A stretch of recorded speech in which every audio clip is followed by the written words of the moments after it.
Revenue policy जो है वो हमारे बिज़नेस ऑर्गेनाइजेशंस को अफेक्ट करती है। इसी तरीके से फॉरेन पॉलिसी जो है वो गवर्नमेंट की, वो भी हमारे बिज़नेस ऑपरेशंस को अफेक्ट करती है। अब देखना ये है कि जनाब ये फॉरेन पॉलिसी होती क्या है, फॉरेन पॉलिसी से क्या मुराद है। सेकंड हमने ये देखना है कि फ़ॉरेन पॉलिसी जो है वो किस तरीके से बिज़नेस ऑर्गेनाइजेशंस को अफेक्ट करती है। आप फर्स्ट टाइम पढ़ रहे हैं इसको, कि इससे पहले पढ़ा हुआ आपने? नहीं पढ़ा हुआ तो वाई पोस्ट बैच में क्यों ये सब्जेक्ट पढ़ रहे हैं? क्या कर रहे थे? एडमिशन लिया तो लेकिन मैं पढ़ा वगैरह नहीं। कहाँ पे? पहले मैं सर कर रहा है कि मैं ऑनलाइन मैंने कहा इसमें तो पढ़ता हूँ, फिर वो सर पढ़ा नहीं है, इसलिए फिर बाद में कोर्स बना। किससे पढ़ रहे थे ऑनलाइन? सर एडमिशन लिया था सरास के बाद। हैं? सरास से पढ़। अच्छा ठीक है।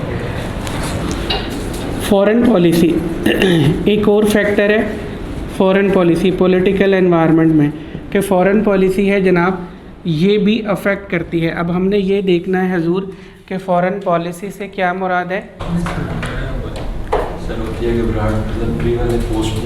तो कोई बात नहीं यार, खान साहब नहीं घबराए तो उनका खान साहब का सपोर्टर हो घबरा गया यार, टेंशन क्या बात है। क्यों हारिस? वो देखो 5-6 दफ़ा फेल हो चुका, उसको टेंशन नहीं है मुझे। बस शुरुआत हो गई है, हम लगे अल्लाह ही खैर करे। आई कैप को पता लग जाता है ये बच्चा कमेटी डालने वाला है या। अच्छा जनाब, चैप्टर नंबर 6 हमारा जो है वो उस पे है, टेंशन नहीं लेनी है, अभी तो ओवरव्यू चल रहा है। भाई परसों टेंशन हुई थी लास्ट सेशन में, दूर हो गई थी ना, टेंशन दूर हो जाएगी इंशाल्लाह। कंपैटिटिव क्लास में बैठे बैठे याद हो गया था ना? हाँ, कंपैटिटिव फोर्सेस मैं लाइक ही बड़ा हूँ। कंपैटिटिव एनवायरनमेंट, सॉरी पर वैसे ही करो। Competitive environment the most important मैंने किसी के साथ ये लिखा, किसी चैप्टर का नहीं लिखा ना, मोस्ट इम्प चैप्टर। ठीक है भाई, एसी नहीं लगाना तो पानी तो पिलवा दे। पानी जो है ना वो मिक्स करके उन्हें कहना दें, कूल प्लस ठंडा प्लस वो मिक्स, ज़्यादा ठंडा भी ना हो ज़्यादा गर्म भी ना हो। मोस्ट इंपॉर्टेंट चैप्टर इसमें हजूर है क्या? पोर्टर भाई टेंशन नहीं लेनी है अगेंस्ट स्पीकिंग, बस इसका भी स्नैपशॉट ले लेना है, ओवरव्यू है। आगे सारी चीज़ें हलवा होती ना इंशाल्लाह हलवा हो जाएंगी। पोर्टर 5 फोर्सेस मॉडल ये है। सेकंड इसमें क्या है? Life cycle model. Life cycle ऐसा नज़ूल कभी कभी होता है, रोज़ नहीं इस तरह के काम होते हैं। Porter life cycle model. तीसरा है BCG मैट्रिक्स। चौथा है इसमें strategic groupings, not grouping. Remember this is very important. Strategic grouping and space है, ये 4-5 कॉन्सेप्ट है इसमें। फिर इसमें एंड पे ऑथर एक्सप्लेन करता है कि हजूर अपॉर्चुनिटी से क्या मुराद है, प्लस थ्रेट से क्या मुराद है। That is the part of SWOT। OT के बारे में एग्जामिनर बताता है, हम हर चैप्टर में OT पे पढ़ेंगे। Porter 5 forces model at most important for this attempt है। हाईली प्रॉबेबल है कि एग्जामिनर जो है वो सिनेरियो बेस्ड क्वेश्चन दे, scenario based question. So understanding is very important. Life cycle model है, बात करेंगे स्ट्रैटेजीज, ये हमें पता होना चाहिए। ठीक हो गया। BCG मैट्रिक्स अब इम्पॉर्टेंट मैं नहीं कह सकता है क्योंकि 3 दफ़ा टेस्ट कर चुका है। So understanding is important, understanding plus memorisation, memorise. फिर उसके बाद strategic grouping and space important है फॉर दिस अटेम्प्ट है। ज़्यादा चांसेस हैं इसके स्ट्रेट फॉरवर्ड क्वेश्चन के, लेकिन ये ज़्यादा चांसेस हैं we can't ignore scenario based question. Scenario ये इसके चांसेस जो हैं HP लिख रहा हूँ हाईली प्रोबेबल हैं, तो अंडरस्टैंडिंग चलेगी। अपॉर्चुनिटी और थ्रेट तो बाद में पता चलता ही रहता है। Next comes chapter number 8, internal environment. Internal environment खच चैप्टर। ये कहता है कि रिसोर्सेज कौन कौन से होते हैं, कॉम्पिटेंसीज कौन से होते हैं, स्ट्रेटेजिक कैपेबिलिटी से क्या मुराद है, किस तरीके से, how do we analyse internal ENV environment. ठीक है जनाब, तो ये हमारे टारगेट्स हैं, इनमें सोने ये क्रैम किए जा सकते हैं, इसकी अंडरस्टैंडिंग प्लस क्रैमिंग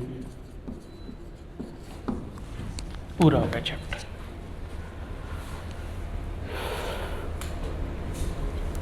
इसके स्नैपशॉट मेरे साथ भी शेयर करिएगा।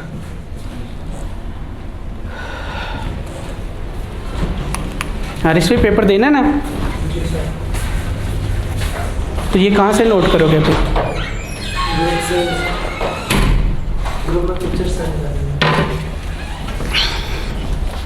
ठीक है भाई, समझ आ गई। अब हम लोग कंटिन्यू करते हैं अपना आज का जो है दरस।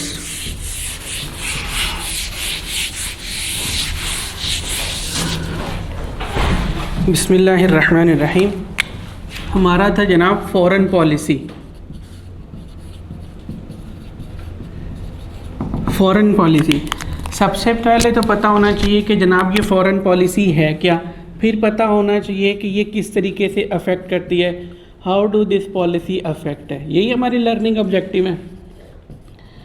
गवर्नमेंट एक पॉलिसी बनाती है, लर्निंग ऑब्जेक्टिव 1, गवर्नमेंट एक पॉलिसी बनाती है जिसमें डिसाइड करती है कि मुझे किस दूसरी गवर्नमेंट के साथ, किस इंटरनेशनल गवर्नमेंट के साथ, किस दूसरे कंट्री के साथ रिलेशनशिप डेवलप करने हैं और नहीं करने हैं। फॉर एग्ज़ाम्पल पाकिस्तान की गवर्नमेंट जो है उसकी पॉलिसी क्या है, USA के साथ फ्रेंडली रिलेशनशिप, उसकी पॉलिसी क्या है, रशिया के साथ रिलेशनशिप, उसकी पॉलिसी क्या है, चाइना के साथ रिलेशनशिप, उसकी पॉलिसी क्या है, इंडिया के साथ रिलेशनशिप, उसकी पॉलिसी क्या है, बांग्लादेश के साथ रिलेशनशिप। ये मैंने सही लिखा है? नहीं सुना, उसकी पॉलिसी है इंडिया के साथ ताल्लुकात नहीं रखने हैं।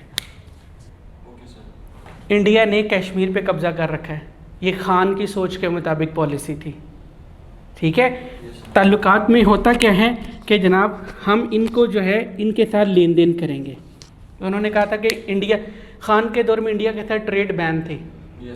ठीक है, अब उसके बाद हम लोग जो हैं हजूर नवाज शरीफ की बात कर लेते हैं, हज़रत साहब की।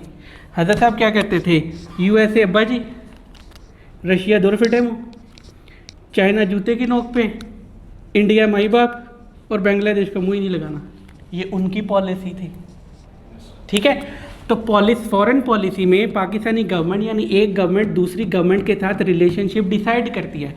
What is meant by relationship, decide करती है कि मुझे किस दूसरी गवर्नमेंट के साथ रिलेशनशिप बनाने हैं नहीं बनाने हैं, जिसके साथ डेवलप करने हैं उसके साथ किस तरह किस नोयत के रिलेशनशिप डेवलप करते हैं।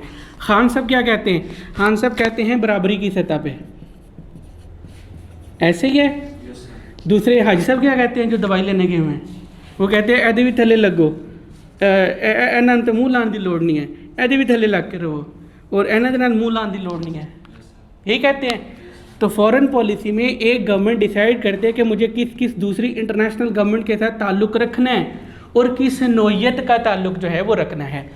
इस पॉलिसी में ये तय किया जाता है कि जिस इंटरनेशनल गवर्नमेंट के साथ ताल्लुक़ रखना है उनके साथ किस किस तरह का ताल्लुक़ जो है वो रखना है, यानी किस किस तरह के ताल्लुकात में हम लोग मनवाते हैं कि जनाब हम लोग दूसरी गवर्नमेंट के साथ तय करते हैं, क्या चीज़ तय करते हैं, बाईलैटरल सपोर्ट, बाईलैटरल ट्रेड कह लीजिए, दूसरी गवर्नमेंट के साथ बाईलैटरल ट्रेड तय की जाती है कि हम यूएसए के साथ ट्रेड करेंगे नहीं करेंगे, चाइना के साथ ट्रेड करेंगे नहीं करेंगे, इंडिया के साथ ट्रेड करेंगे नहीं करेंगे, बांग्लादेश के साथ ट्रेड करें। तो खान साहब के दौर में इंडिया के साथ ट्रेड अलाउ नहीं थी, चाइना के साथ ट्रेड अलाउ थी, रशिया के साथ ट्रेड अलाउ थी, यूएसए के साथ ट्रेड अलाउ थी। तो हम लोग अपनी फॉरेन पॉलिसी में डिसाइड करते हैं कि बाईलैटरल ट्रेड जो है वो हम लोग करेंगे या नहीं करेंगे। बाईलैटरल ट्रेड से क्या मुराद है, ये हमें चीज़ें बेच सकते हैं, हम इनको चीज़ें बेच सकते हैं, ठीक है, दो तरफा। बाई है ना, बाईलैटरल, दोनों एक दूसरे के साथ। दूसरा है फॉरेन डायरेक्ट इन्वेस्टमेंट। डेफिनेट बात है जी, बिल्कुल हर कंट्री का अलग अलग डिसाइड करें। फॉरेन डायरेक्ट इन्वेस्टमेंट हम डिसाइड करते हैं कि किस कंट्री को इनवाइट करेंगे कि वो हमारे मुल्क में आकर के इन्वेस्टमेंट करें, किस कंट्री में हम लोग इन्वेस्टमेंट करेंगे। ये डिसाइड की जाती है कि किस कंट्री को बोलेंगे कि किस नौइयत की हमारे मुल्क में इन्वेस्टमेंट करे, इंफ्रास्ट्रक्चर में इन्वेस्टमेंट करे या कमर्शियल जो है वो प्रोजेक्ट्स में इन्वेस्टमेंट करें। फॉर एग्जांपल हम चाइना को कहते हैं कि जनाब आप हमारे यहाँ पे आकर के ऑरेंज ट्रेन बनाइए, रशिया को कहते हैं कि आप यहाँ पे आकर के कमर्शियल प्रोजेक्ट स्टार्ट करिए, आप यहाँ पे आकर के ऑयल रिफाइनरी लगाइए, ठीक है। फॉरेन डायरेक्ट इन्वेस्टमेंट तय की जाती है। फिर उसके बाद जो है support for public, support for public ये तय की जाती है। दोनों कंट्रीज जो हैं वो एक दूसरे के साथ तय करते हैं कि आप हमारी पब्लिक को सपोर्ट करोगे। पब्लिक को सपोर्ट कैसे की जाती है, आप हमारे जो वर्कर्स हैं उनको वीज़ा ग्रांट करोगे, एम्प्लॉयमेंट अपॉर्चुनिटीज़ दोगे। पाकिस्तानी वर्कर जो है वो इंडिया जाके काम कर सकता है, नहीं कर सकता। पाकिस्तानी वर्कर यूएसए जाके काम कर सकता है, अलाउड है, इसीलिए तो उसको वीज़ा मिलता है। ये बंदा बांग्लादेश में जाकर काम कर सकता है, कर सकता है, उसको वीज़ा मिलता है। तो हम आपस में तय करते हैं कि यार ये वाला कंट्री जो है वो हमारे वर्कर्स को, लेबर को वीज़ा देगा, ग्रांट करेगा। फिर उसके बाद पब्लिक में, फिर उसके बाद जो है एजुकेशन सपोर्ट कि पाकिस्तानी इतने स्टूडेंट को, फॉर एग्जांपल हम चाइना से कहते हैं कि आप 3 लाख स्टूडेंट्स को जो है वो जो है फ्री एजुकेशन जो है वो प्रोवाइड करें, स्कॉलरशिप प्रोवाइड करें। तो इस तरीके से जो है वो पब्लिक को सपोर्ट तय की जाती है। फिर उसके बाद है sharing of knowledge, sharing of knowledge, एक दूसरे के साथ नॉलेज शेयर करना है या नहीं करना। जो नॉलेज शेयर करना है वो किस नौइयत का होगा, ये पॉलिसी में तय किया जाता है। ठीक हो गया बेटा। रिलेशनशिप तय करने हैं, ये डिसाइड किया जाता है। रिलेशनशिप किस नौइयत के होंगे ये तय किया जाता है। What is meant by relationship, किस नौइयत के होंगे, हम तय करते हैं कि बायलैटरल ट्रेड होगी या नहीं होगी, फॉरेन डायरेक्ट इन्वेस्टमेंट होगी या नहीं होगी, सपोर्ट फॉर पब्लिक जो है वो तय किया जाता है, और sharing of knowledge, scientific knowledge जो है वो तय किया जाता है। अब आते हैं लर्निंग ऑब्जेक्टिव 2 की तरफ कि किस तरीके से ये अफेक्ट करता है बाईलैटरल ट्रेड। आपका बिजनेस है, आपका बिजनेस है, पाकिस्तानी मार्केट जो है वो सैचुरेट हो चुकी है। जब सैचुरेशन होती है तो हमारे प्रॉफिट्स जो हैं वो कम होना शुरू हो जाते हैं। अगर बाईलैटरल ट्रेड की इजाज़त है यूएसए के साथ तो आपका बिजनेस है, आपकी कंपनी यूएसए में सामान बेच सकती है, बेच सकती है। तो आपका बिजनेस अफेक्ट हुआ कि ना हुआ। आपकी कंपनी थी, आपका जो सोल जो प्लेस थी, सोल मार्केट फॉर एक्सपोर्ट थी, वो इंडिया थी। आप ऐसा सामान बनाते थे जिसकी डिमांड इंडिया और फॉर एग्जांपल दुबई में थी। ठीक हो गया। आपकी 70% जो है वो एक्सपोर्ट इंडिया होती थी, 25% एक्सपोर्ट दुबई होती थी। इंडिया को बैन कर दिया गया तो आपका रेवेन्यू अफेक्ट होगा कि नहीं होगा। तो देख लीजिए फॉरेन पॉलिसी की वजह से अफेक्ट हो रहा है। फॉरेन डायरेक्ट इन्वेस्टमेंट, जब इन्वेस्टमेंट आएगी सैचुरेशन होने से ज़्यादा सप्लाई होगी, ज़्यादा कंपैटिटर्स आ जाते हैं मार्केट में, ज़्यादा ऑर्गेनाइजेशंस आ जाती हैं। ठीक है। फिर उसके बाद फॉरेन डायरेक्ट इन्वेस्टमेंट आती है। जब फॉरेन डायरेक्ट इन्वेस्टमेंट आएगी, for example foreign direct investment आती है कमर्शियल प्रोजेक्ट्स में। जब कमर्शियल प्रोजेक्ट्स में इन्वेस्टमेंट आएगी तो एम्प्लॉयमेंट अपॉर्चुनिटीज़ बढ़ेंगी। एम्प्लॉयमेंट अपॉर्चुनिटीज़ बढ़ने से लोगों की पॉकेट में पैसा आएगा। वो पैसा लेके कब्र में तो नहीं जाएंगे, वो डेफिनेट बात है वो डिमांड क्रिएट करेंगे। तो जब डिमांड क्रिएट करेंगे तो डेफिनेट बात है आपका बिजनेस भी अफेक्ट होगा, आपकी रेवेन्यू भी बढ़ेगी। सेकंड बात ये है, जब ये foreign direct investment commercial projects में आएगी तो अगर आपकी भी ऑयल रिफाइनरी थी तो एक और ऑयल रिफाइनरी आ गई। अब कंपैटिटर आ जाए तो हम लोग सीधे हो जाते हैं। हम क्या करते हैं, हम जो है वो अपनी क्वालिटी को इम्प्रूव करने की कोशिश करते हैं, हम प्राइसेस को कम करने की कोशिश करते हैं। तो आप अफेक्ट हुए कि ना हुए? ये देखिए आपके बिजनेस डिसीजन जो है वो अफेक्ट हुए कि ना हुए? ठीक है, फॉरेन डायरेक्ट में। और अगर ये जो है वो पब्लिक इंफ्रास्ट्रक्चर में इन्वेस्टमेंट करते हैं, पब्लिक इंफ्रास्ट्रक्चर में, हम कहते हैं आओ ओरियन ट्रेन लगाओ, हम कहते हैं आओ मोटरवे बनाओ, हम कहते हैं आओ डैम बनाओ, तो क्या होगा? वही डैम बनाना किसकी जिम्मेदारी है? गवर्नमेंट की। मोटरवे बनाना किसकी जिम्मेदारी है? गवर्नमेंट की। पुल बनाना किसकी जिम्मेदारी है? गवर्नमेंट की। तो गवर्नमेंट के बिलियंस ऑफ डॉलर जो हैं वो सेव हो जाएंगे वक्ती तौर पे। गवर्नमेंट वही पैसा जो है वो पब्लिक वेलफेयर पे लगा सकती है। उससे क्या होगा? अगेन स्टैंडर्ड ऑफ लिविंग बढ़ेगा। ठीक हो गया, अगेन फ़ायदा हो गया। सपोर्ट फॉर द पब्लिक, भैया वीज़ा मिल जाता है, आप जाके दुबई में काम करने लग जाते हो। लाइक एक टाइम आया था कि दुबई ने कहा हम पाकिस्तानियों को वीज़ा नहीं दे रहे, फिर शाह महमूद कुरैशी भागा दुबई गया और जाकर के ये बैन ख़त्म करवाया। ठीक है, हमारी पॉलिसी को जो है वो इम्प्लीमेंट करवाया, इन्फोर्स करवाया। वीज़ा मिल जाता है तो क्या होगा? आप वहाँ पे जाओगे, आप वहाँ पे जा कर के जो है वो दिरहम कमाओगे, डॉलर कमाओगे। ये डॉलर कहाँ पे भेजोगे? पाकिस्तान भेजोगे। दो फ़ायदे होंगे, एक तो आपके घर वालों का स्टैंडर्ड ऑफ लिविंग बढ़ेगा, दूसरा पाकिस्तान को डॉलर्स मिलेंगे, इकोनॉमी बढ़ेगी। दूसरा एजुकेशन, एजुकेशनल सपोर्ट मिलती है। आप पढ़ना चाहते हो, पैसे कोई नहीं है, पाकिस्तान में एजुकेशन अफोर्ड नहीं होती है, चाइना कहता है वो मेरे पास आकर के पढ़ लो, तो आप जो है वो डॉक्टर बन सकते हैं, आप इंजीनियर बन सकते हैं, आप पीएचडी बन सकते हैं, आप सीए बन सकते हैं चाइना से। ठीक है, चाइना से नहीं बन सकते हैं, इसको काट दो। ठीक है, तो ये सब कुछ कर सकते हैं। करके फिर क्या करोगे? दमादम मस्त कलंदर दरबार पे जाके धमाल डालना है? नहीं जनाब, आप फिर डॉलर कमाएंगे और घर भेजेंगे। तो फ़ायदा किसका होगा? गवर्नमेंट का, इकोनॉमी का फ़ायदा होगा। Sharing of scientific knowledge, billions of dollar जो हैं वो लगते हैं किसी भी साइंटिफिक रिसर्च पे। तो हम चाइना के साथ कहते हैं कि सोने भाई जो तुम मेहनत करो हमारे साथ शेयर करना, हम जो मेहनत करेंगे वो तुम्हारे साथ शेयर करेंगे। तो क्या होगा? उन्होंने मेहनत की, उन्होंने साइंटिफिक नॉलेज हमारे साथ शेयर किया, हमारे बिलियंस ऑफ डॉलर बच गए। ये हम लोगों ने क्या किया? एवन फील्ड बना लिया। ठीक है, तो ये बिलियंस ऑफ डॉलर जो है वो फिर कहाँ पे लगने चाहिए? पब्लिक वेलफेयर पे। तो फ़ायदा तो हुआ। तो देखिए फॉरेन पॉलिसी जो है वो बिजनेस, जब पब्लिक वेलफेयर होगी, लोगों का एसओएल बढ़ेगा, स्टैंडर्ड ऑफ लिविंग बढ़ेगा, they will be able to create more demand. जब डिमांड बढ़ेगी तो भैया आपकी कंपनी का माल भी तो बिकेगा। तो देखिए फॉरेन पॉलिसी की वजह से बिजनेस ऑर्गेनाइजेशंस अफेक्ट हो रही हैं कि नहीं हो रही हैं? तो हमारा लर्निंग ऑब्जेक्टिव क्या था? कौन कौन फॉरेन पॉलिसी क्या है, कौन कौन से फैक्टर्स डिसाइड किए जाते हैं, ये तमाम फैक्टर यानी फॉरेन पॉलिसी किस तरीके से हमारी बिजनेस ऑर्गेनाइजेशंस को अफेक्ट करती हैं। सर, इन 4 चीज़ों से हम पॉलिसी अफेक्ट करती है इकोनॉमी को। जी, ये सारी चीज़ें जो हैं ये तय की जाती हैं। नंबर ऑफ डिफरेंट आइटम्स होंगे जो कि तय की जाती होंगी, लेकिन मोटी मोटी ये चीज़ें तय की जाती हैं। बाकी 3 एफडीआई के अलावा तो समझ आ रही है, उनमें उनका भी कुछ ना कुछ बेनिफिट होगा। तो एफडीआई में उनका क्या फ़ायदा होगा? एफडीआई में फॉरेन डायरेक्ट इन्वेस्टमेंट है, सोने भाई कमर्शियल प्रोजेक्ट नहीं लगेगा। सो इससे तो हमें फ़ायदा होगा ना। उनको फ़ायदा क्या होगा?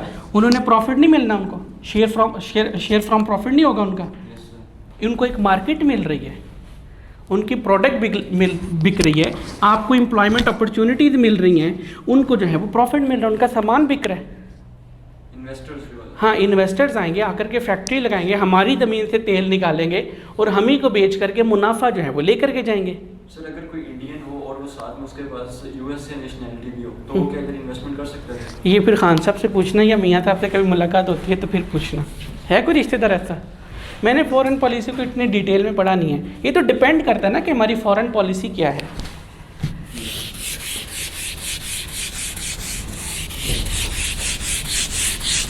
ये तो फिर अब आप जो है ना वो चाहते हैं कि मेरे घर के बाहर जो है वो काले रंग का डाला है। खैर अब तो अल्लाह के शुक्र है डर ख़त्म हो गया, फिर भी किसी न किसी जगह पे थोड़ा सा डर बाकी है। सर, अभी उनको उठा रहे हैं जो गए हुए थे। हाँ, वो भी तो उनके अपने ही बंदे होंगे ना। चलें जी आगे, chapter number 1 is over. Sir, ये बस चैप्टर 1 ना सर? देखें भाई, कोई डर लगा आपको? नहीं ना लगा? और बस एम ही आप डरी जा रहे थे। किसी ने आपका तरह पढ़ा हुआ था, ये देखिए चैप्टर ठीक हो गया जी। ये देखिए वहाँ पे देखिए, आइए देखिए हारिस आ रहे हैं, साहब कह रहे हैं आ रहे हैं। यार वो बिल्कुल गर्म पानी मुझे दे गए सर, वो कह रहे थे ठंडा पानी। सर परचेज का टेस्ट करते हैं किसी क्लास के बोर्ड है। ठीक है रख लें हम। अली शाहिद को कह दीजिएगा। नहीं आया, चलिए अब आ गया, आ गया।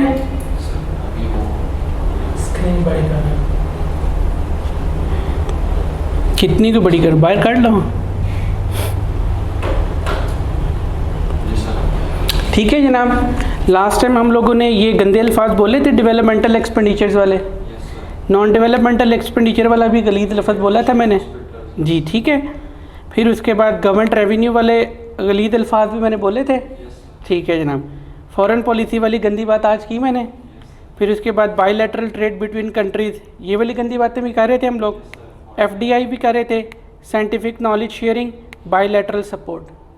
ठीक है जनाब, ये सारी बातें हम लोग कर रहे थे। सर यहाँ पे बायलैटरल वर्ड है। Bilateral support for the public है, हम तो इसको समझते हैं ना कि पाकिस्तान के हवाले थे। ये foreign policy her government, for example अगर जो है वो इंडिया और USA है तो ये इसको भी सपोर्ट करेगा, ये इसको सपोर्ट करेगा। अगर अमेरिकन यहाँ पे आता है तो ये इसको सपोर्ट करेंगे, और अगर कोई इंडियन यहाँ पे जाता है तो ये इसको सपोर्ट करेंगे। हमारी बदकिस्मती ये है कि कोई अमेरिकन पाकिस्तान आना ही नहीं चाहता, इसलिए हमें इस बायलैटरल की समझ नहीं आती है। इसको देख लीजिए, UK और USA, अब समझ में आती है। ठीक है,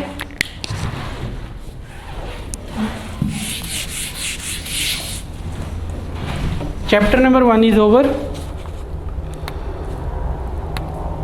चलिए जी, चैप्टर 2 जो है, सर वो आपने वहाँ पे स्लाइड लिखा था प्रिपेयर ये मीनिंग पार्ट। हाँ उसकी वजह क्या है कि अब सिलेबस थोड़ा सा चेंज हुआ है, और जो था ना तारीख़ के बारे में लिखा हुआ था, कुछ हिस्टोरिकल इवेंट्स के बारे में लिखा हुआ था कि फ़लाँ के दौर में ये सब कुछ हुआ, मुशर्रफ के दौर में ये हुआ, नवाज़ शरीफ के दौर में ये हुआ, बेनज़ीर के दौर में ये इकोनॉमिक डेवलपमेंट्स हुई, और जरदारी के दौर में ये सत्यानाश हुआ, खान साहब के दौर में ये डेवलपमेंट्स हुई। तो ये सब कुछ लिखा हुआ था, अब मेरा ख्याल है वो रिमूव कर दिया गया है। I will confirm from the latest study text available on ICAP website. Sir वो बाकी ओवरऑल वो एग्जामिनेशन पॉइंट ऑफ व्यू से इम्पोर्टेंट है क्या चीज़? सर ये जो एंड पे पॉलिटिकल एनवायरनमेंट वो MCQs में टेस्ट किया जा सकता है ना।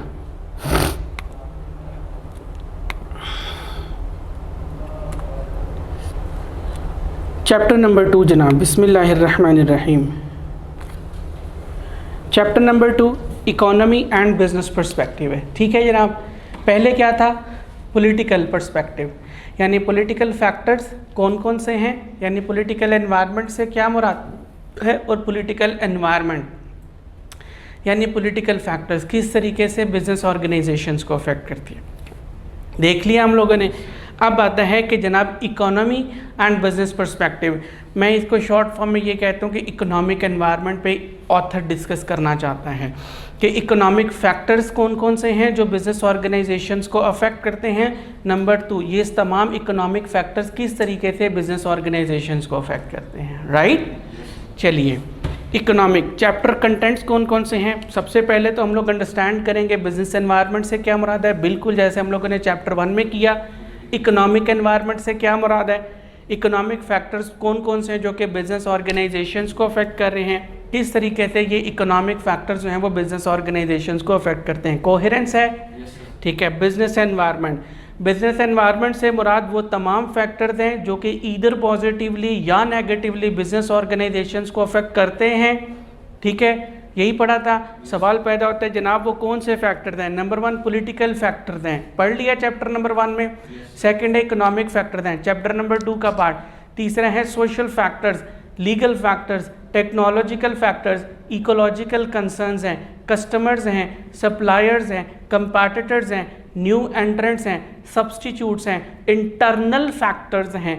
ये तमाम के तमाम फैक्टर्स बिजनेस ऑर्गेनाइजेशंस को अफेक्ट करते हैं। बिजनेस ऑर्गेनाइजेशन से मुराद बिजनेस डिसीजंस को अफेक्ट करते हैं, बिजनेस ऑपरेशंस को अफेक्ट करते हैं, हमारी परचेजिंग डिसीजन को, हमारे प्रोडक्शन डिसीजन को, हमारे सेल्स एंड मार्केटिंग डिसीजन को, हमारे फाइनेंशियल डिसीजंस को, हमारे HR डिसीजंस को, हमारे टेक्नोलॉजी से मुतल्लिक डिसीजंस को अफेक्ट करते हैं। ठीक हो गया, आगे बढ़ते हैं। इकोनॉमिक एनवायरनमेंट, इकोनॉमिक क्यों भाई, दिल को ठंडक मिली है, कोई मुश्किल तो नहीं है, बात समझ में आ रही है, दिल में उतर रही है, नक्श में होते जा रही है, बस शुक्र अल्लाह का। दिल से जो बात निकलती है हाँ, असर रखती है। ठीक है, तो मैं तो दिल से पढ़ा रहा हूँ, अब आप भी दिल का रास्ते खोलिए ताकि मेरी आवाज़ प्रवेश कर सके वहाँ पे। इकोनॉमिक एनवायरनमेंट, इकोनॉमिक एनवायरनमेंट से मुराद वो तमाम फैक्टर्स हैं जो कि हमारी इकोनॉमी को ईदर डायरेक्टली और इनडायरेक्टली, ईदर पॉजिटिवली और नेगेटिवली अफेक्ट करते हैं। सवाल पैदा होता है कि जनाब वो कौन कौन से इकोनॉमिक फैक्टर्स हैं। नंबर 1 इंटरेस्ट रेट है। MCQs के लिए ये slide very very very important. खुदा ना हास्ता एक बच्चे 48 पे रह जाता है, कहते हैं काश मेरा एक MCQs ठीक हो जाता। ठीक है, तो उस वक्त ये स्लाइड इंपॉर्टेंट रोल प्ले करेगी। जनाब कौन कौन से इकोनॉमिक फैक्टर हैं। नंबर 1, ये 19 पे चल रहे, ठंडक नहीं कर रही है जनाब। वो कौन कौन से इकोनॉमिक फैक्टर हैं। नंबर 1 इंटरेस्ट रेट है, नंबर 2 इन्फ्लेशन है, नंबर 3 अनएम्प्लॉयमेंट या एम्प्लॉयमेंट रेशो है, नंबर 4 GDP है, 5 एक्सचेंज रेट है, फ्लक्चुएशंस और बैलेंस ऑफ पेमेंट है। ये इकोनॉमिक फैक्टर हैं जो कि हमारी इकोनॉमी को या बिजनेस ऑर्गेनाइजेशंस को या बिजनेस कम्युनिटी को या बिजनेस फ्रेटर्निटी को जो है वो अफेक्ट करते हैं। अब जनाब सवाल पैदा होता है कि ये कैसे हमारी बिजनेस ऑर्गेनाइजेशंस को अफेक्ट करती हैं। तो we will start from inflation. अब हमारे लर्निंग ऑब्जेक्टिव क्या है कि जनाब बताइए इन्फ्लेशन से क्या मुराद है, जनाब बताइए इन्फ्लेशन को कैसे मैयर किया जा सकता है, जनाब बताइए इन्फ्लेशन की वजूहात क्या हैं, जनाब बताइए कि इन्फ्लेशन के इम्पैक्ट्स क्या हो सकते हैं। बात आ गई। एक तो हमें पता लग गया कि जनाब इन्फ्लेशन अफेक्ट करता है, तो एग्जामिनर ने पूछ लिया कि 10वें इन्फ्लेशन क्यों होता है, फिर आगे पूछ लिया कि कैसे अफेक्ट करता है, तो वो हम लोग लर्निंग ऑब्जेक्टिव में आ गया किस तरीके से इन्फ्लेशन को गवर्नमेंट जो है वो मैनेज कर सकती है। राइट बेटा, इन्फ्लेशन प्राइसेस अगर कंटिन्यूसली बढ़ती चली जाती हैं, कंसिस्टेंटली प्राइसेस के बढ़ने के अमल को हम लोग इन्फ्लेशन कहते हैं।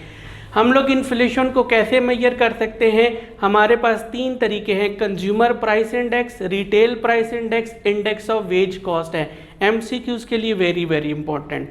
एग्जामिनर एक ये ऑप्शन दे देता है, 3 कोई और ऑप्शन दे देता है, तो सही कौन सी वाली होगी, जो ऑप्शन हमारी इस स्लाइड में मौजूद है। ठीक है, CPI के थ्रू CPI के थ्रू हम लोग इन्फ्लेशन मेजर करते हैं, रिटेल प्राइस इंडेक्स के थ्रू इन्फ्लेशन मेजर करते हैं, वेज कॉस्ट इंडेक्स के थ्रू हम लोग इन्फ्लेशन को मेजर करते हैं। हमारा ऑथर जो है वो सिर्फ CPI पे बात करता है कि CPI जो है उससे क्या मुराद है। कंज्यूमर प्राइस इंडेक्स के थ्रू हम लोग जो है वो अपनी जो है वो रेट ऑफ इन्फ्लेशन को मेजर करते हैं। अब इसको समझिएगा, CPI जो मैं नोट शेयर करूंगा वहाँ पे डिटेल में ये मेंशन है, ये तो मैंने अपने लिए बनाई है। CPI में क्या होता है कि हम लोग जो हैं ऐसा समझाने के लिए क्या करते हैं, हम लोग एक बास्केट जो है उसमें ज़रूरियात ज़िंदगी की तमाम अशिया, एक नॉर्मल घर जो है वो ज़रूरत की जितनी भी अशिया होते हैं उन सब को हम लोग जो है वो बास्केट में इकट्ठा कर लेते हैं। मिसाल के तौर पे फूड है, ठीक है, ज़रूरत की चीज़ है, क्लोथिंग है, कपड़े शपड़े हैं, ज़रूरत की चीज़ है, एजुकेशन एक्सपेंडिचर्स हैं, ज़रूरत की चीज़ है, ट्रांसपोर्टेशन है, ज़रूरत की चीज़ है, मेडिकेशन है, ये ज़रूरत की चीज़ है। राइट, ऐसे ही करते हैं। अब हम लोग फॉर एग्जांपल 2000X1 है, इस साल में इन पे जितने एक्सपेंडिचर्स होते हैं हम लोग यहाँ पे मेंशन कर लेते हैं। ठीक हो गया, मेंशन कर लिए, इनका जो है वो टोटल कर लिया, टोटल आ गया। सेम हम लोग जो है वो 2002 में भी करते हैं। ठीक हो गया, 2002 में भी करते हैं। मान लीजिए कि 2001 में इनका 145,000 आ जाता है, 2001 में 2000 में 167,500। ठीक है, मैं ये देख सकता हूँ कि कितने % इंक्रीज हुआ, परसेंटेज निकाल सकता हूँ ना, सादा सा तरीका है। 167,500 माइनस 145,000 डिवाइडेड बाय 145,000। कैलकुलेट करिए, इसका आंसर क्या आता है? आंसर आता है 15%। मल्टीप्लाई मैं 100 से कर देता हूँ for the sake of percentage, तो आंसर आता 15% प्राइसेस जो हैं एज कंपेयर टू 2001 जो है वो इन्फ्लेट हो चुकी है। कितना आसान है ना? इसमें मुश्किल कौन सी, घबराने वाली बात कौन सी थी? दवाई से फाका हुआ। चलिए सर इसमें थोड़ा से ऑब्जेक्शन है क्या? कि हम 2001 में डिफ्लेशन हुई है, पहले इन्फ्लेशन थी, उसके कंपैरेटिवली हम करेंगे तो ये यहाँ पे माइनस में आ जाएगा।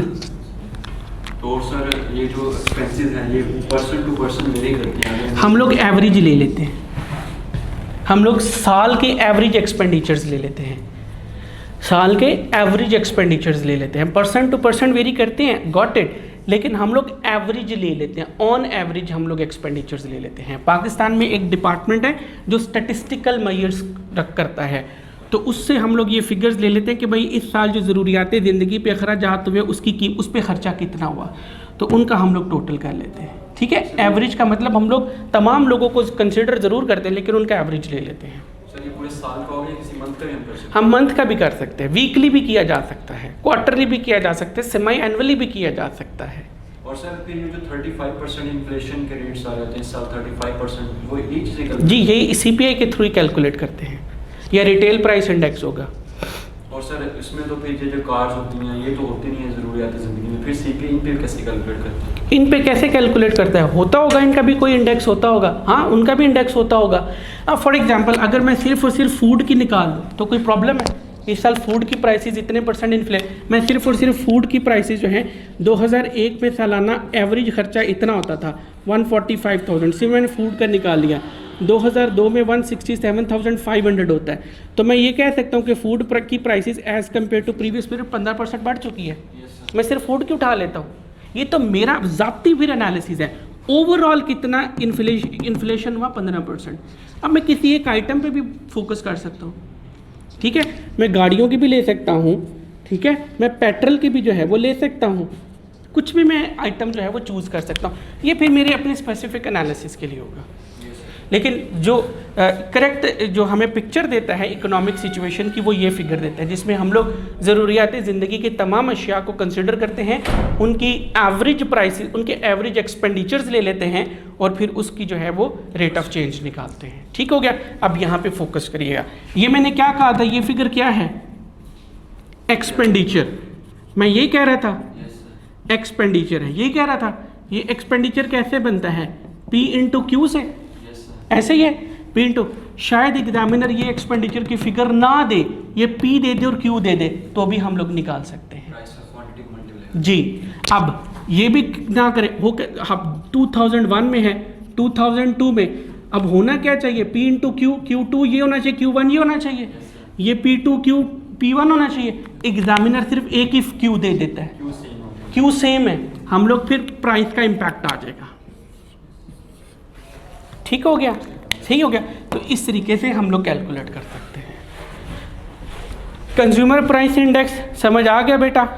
रीजंस ऑफ इन्फ्लेशन क्या हो सकती हैं? Number 1, increasing the prices of input material हमारा महंगा हो गया।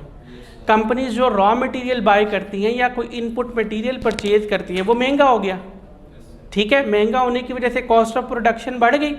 कॉस्ट ऑफ प्रोडक्शन बढ़ी, अपने प्रॉफिट मार्जिन्स को मेंटेन रखने के लिए वो प्राइसेस बढ़ा देते हैं। तो प्राइसेस बढ़ाने के अमल को क्या कहते हैं? इन्फ्लेशन कहते हैं। भाई इनपुट मटेरियल क्यों महंगा हो? गवर्नमेंट ने टैक्सेस लगा दिए, सेल्स टैक्स बढ़ा दिया, कस्टम ड्यूटी बढ़ा दी, एक्साइज ड्यूटी बढ़ा दिए, कोई और टैक्स जो है वो लगा दिया। दूसरा क्या हो सकता है? एक्सचेंज रेट हमारा डेटीरियोरेट हो गया, एक्सचेंज रेट डेटीरियोरेट हो गया। हम लोग मटेरियल जो है वो इंपोर्ट करते हैं। पहले जो है वो हमें $1 मिलता था 100 रुपये का, अब $1 मिलता है हमें 285 का। तो सामान तो अभी भी जो है वो $1000 का ही आता है। पहले क्या था? 100 रुपया चाहिए था $1 के लिए, तो टोटल हमारी कॉस्ट कितनी होती थी? 100,000। अब भी सामान $1000 का ही आता है, लेकिन अब क्या है? 285,000। तो जनाब देखिए हमारी कॉस्ट ऑफ प्रोडक्शन बढ़ी कि ना बढ़ी? ठीक है, ठीक हो गया। 185,000 इंक्रीज कर गई। क्यों इंक्रीज की जनाब? यहाँ पे मसला आ गया, एक्सचेंज रेट हमारा बर्बाद हो गया।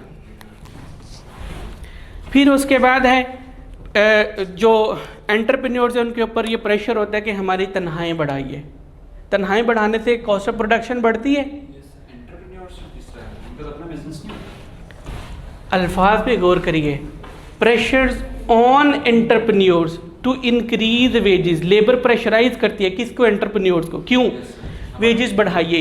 इन्फ्लेशनरी एक्सपेक्टेशंस हैं, लगता है कि कल को चीज़ें जो है वो महंगी हो जाएंगी, लगता है। तो क्या होता है, लोग धड़ाधड़ आज माल खरीदना शुरू कर देते हैं, क्वांटिटी डिमांड बढ़ जाती है। क्वांटिटी डिमांड बढ़ती है, क्वांटिटी सप्लाई बढ़ती नहीं है, गैप क्रिएट हो जाता है। इस गैप के क्रिएट होने की वजह से प्राइसेस बढ़ जाती हैं, इन्फ्लेशन आए। ये डिमांड क्यों बढ़ी थी? लगता था कि कल को गंदम की कीमत बढ़ जाएगी, लोगों ने आज खरीदना शुरू कर दी। लगता था कि कल को पेट्रोल की कीमत जो है वो बढ़ जाएगी, आज लोगों ने खरीदना शुरू कर दिया। Inflationary expectation. Rising interest rate, interest rate अगर बढ़ जाता है तो कॉस्ट ऑफ प्रोडक्शन बढ़ जाती है। सर ये इंटरेस्ट रेट समझ देखें, इंटरेस्ट रेट क्या है हजूर? हम लोग जो है जो मटेरियल परचेज करते हैं, या इंटरेस्ट रेट जो है ये हमारा खर्चा होता है, ठीक है। मान लीजिए कि हम लोगों ने बैंक से लोन लिया है। क्यों लोन लिया है? क्योंकि हम लोगों ने मटेरियल परचेज करना है। कहाँ से मटेरियल परचेज करना है? यूएसए से इंपोर्ट करना है, ठीक है। तो ये लोन किस लिए लिया है? इसके लिए। तो इसकी जो कॉस्ट होगी वो भी इसी का पार्ट बनेगी, ठीक है, अकॉर्डिंग टू IAS2। ऐसे ही है सोने भाई, ऐसे ही है ना? हैं? तो कॉस्टिंग में भी IAS2 के अकॉर्डिंगली हो रहा है ना, ठीक है। तो ये इंटरेस्ट रेट इसकी कॉस्ट का पार्ट बनेगा। तो अगर इंटरेस्ट रेट पहले 10% था और हम लोग 10,000 रुपये पे कर रहे थे, तो ये 10,000 मटेरियल का पार्ट बनता था।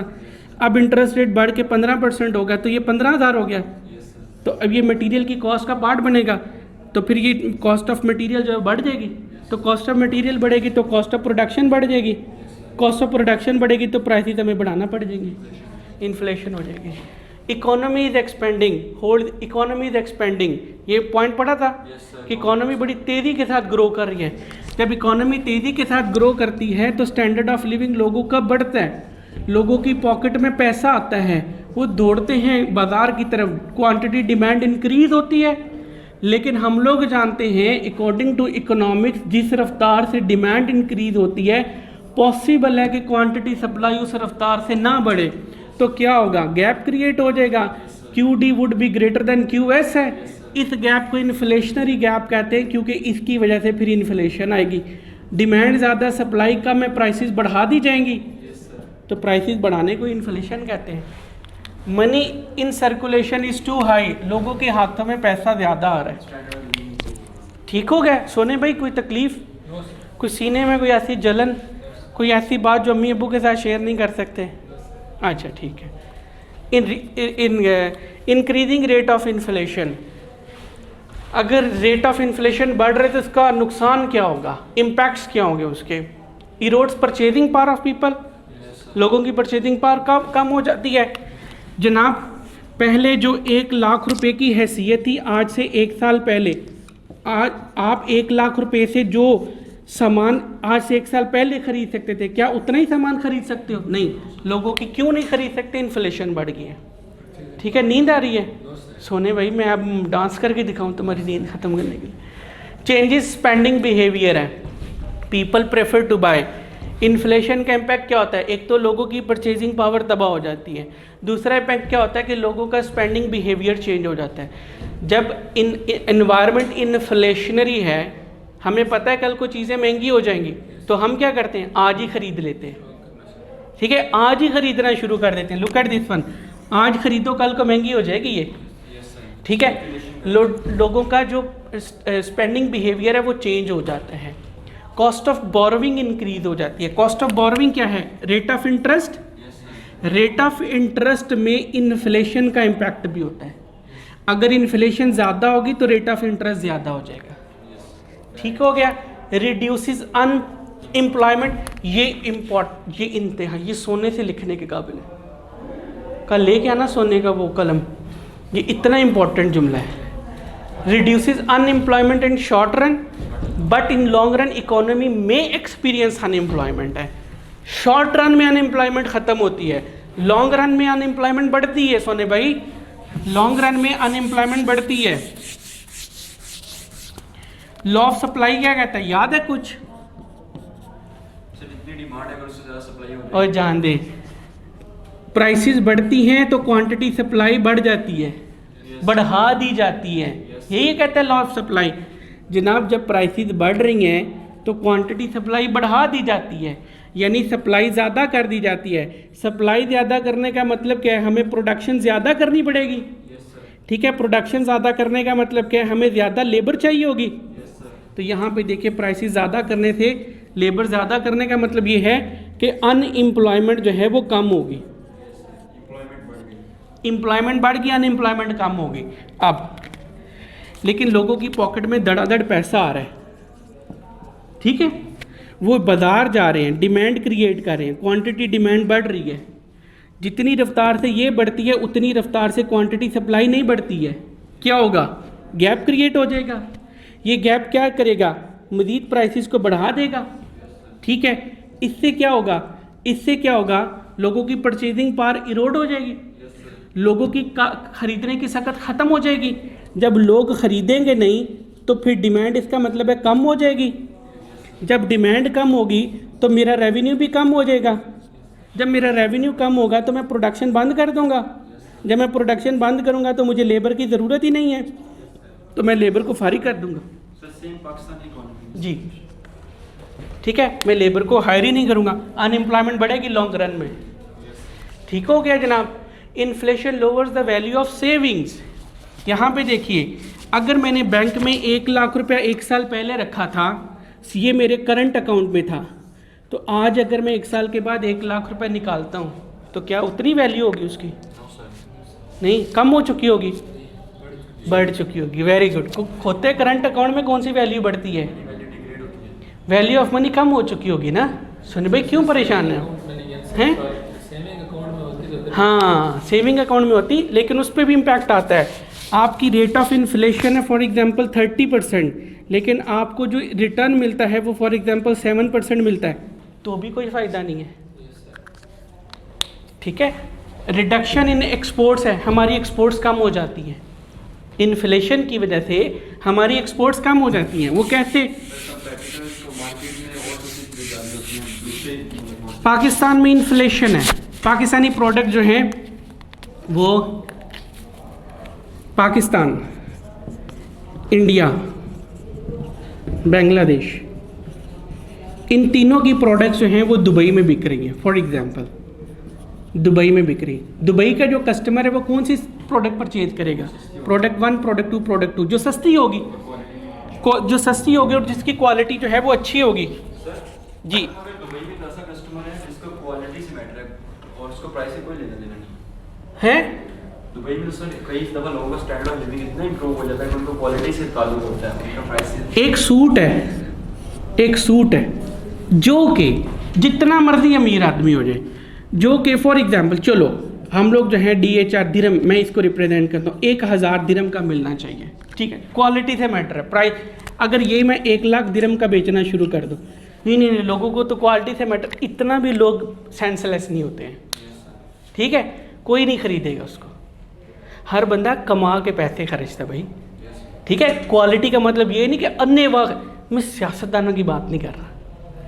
ठीक है, मैं वो उनकी बात कर रहा हूँ जो हलाल कमाते हैं। यहाँ पे पाकिस्तान का माल भी जाता है, और वो जो आप बात करें ना वो एक्सेप्शनल केसेस हैं। हम जो है ना वो लॉजिकल रैशनल बातें पढ़ते हैं। हाँ, हम लोग रैशनल अंदाज में पढ़ते हैं और सीखते हैं। हम लोग मेजॉरिटी की बुनियाद, ये कितना कोई केस होगा, ये 1 लाख का सूट कौन खरीदेगा? पूरा दुबई खरीदेगा, शहजादा खरीदेगा? 2 से 3%। तो मैं 2 से 3% की बुनियाद पर डिसीजन लूँगा? क्या चलने वाली बातें है ना। हम तो मेजॉरिटी की बेस पे डिसीजन लेते हैं ना। अच्छा रहा पाकिस्तान का। अब यहाँ पे फॉर एग्जांपल ये भी 1000 दिरहम का बेच रहा है, ये भी 1000 दिरहम का बेच रहा है, ये भी 1000 दिरहम का बेच रहा है। मान लीजिए कि पाकिस्तान में जो है, मानना क्या पाकिस्तान में इन्फ्लेशन हो जाती है तो हमारा जो है वो मटेरियल महंगा हो जाएगा। मटेरियल महंगा होने से कॉस्ट ऑफ प्रोडक्शन बढ़ जाएगी, मजबूरन हमें प्राइस बढ़ाना पड़ जाएगी। यही सामान जो हम लोग यहाँ पे ख़रीदते हैं वो हमें 1300 दिरहम का बेचना, ये दुबई का कस्टमर ख़रीदेगा? रैशनल कस्टमर वो नहीं ख़रीदेगा। जब नहीं ख़रीदेगा तो मैं एक्सपोर्ट क्यों करूँगा? तो मैंने, इसका मतलब है मेरी एक्सपोर्ट कम हो जाएगी, आपकी एक्सपोर्ट कम क्यों होगी? आपकी प्राइसेस बढ़ गई। प्राइसेस क्यों बढ़ी? क्योंकि मुल्क में इन्फ्लेशन है। तो इसका मतलब है इंटरनेशनल कंपैटिटिवनेस आपकी मुतासिर होती है, किस वजह से? इन्फ्लेशन की वजह से। गॉट इट बेटा? नेक्स्ट है इंटरेस्ट रेट। चलिए जी, अल्हम्दुलिल्लाह ये हमारा कवर हो गया। गॉट इट बेटा? आपका नाम? हमज़ा? Yes sir. ठीक है, वीडियो बंद कर दीजिए।